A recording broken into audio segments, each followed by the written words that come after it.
पुणे महापालिकेच्या अभय योजनेतून 4 महिन्यामध्ये 954 कोटी 78 लाखांची विक्रमी वसुली झाली आहे। 75% व्याज सवलतीचा लाभ हा 1,67,000 मिळकतधारकांनी घेतलाय।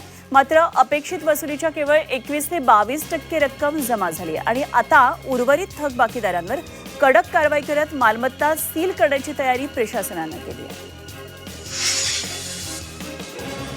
छत्रपती संभाजी महाराज पुण्यतिथीनिमित्तानं पीएमपीकडून वढू बुद्रुकसाठी जादा बसेसची व्यवस्था करण्यात आली आहे। पुणे मनपा, स्वारगेट, भोसरी, हडपसर आणि निगडी इथून 14 अतिरिक्त बसेस धावणार आहेत। सकाळपासून संध्याकाळपर्यंत विविध वेळांमध्ये प्रवाशांसाठी सुविधा उपलब्ध राहणार आहे। पुणे पोलिसांनी सापळा रचत पिस्तूल बाळगणाऱ्या तरुणाला अटक केली। येरवडा परिसरातल्या चिमा घाट इथं संशयित हालचालींची माहिती मिळताच पथकानं कारवाई केली आणि या कारवाईमध्ये देशी बनावटीचं पिस्तूल आणि जिवंत काडतुसं जप्त करण्यात आली।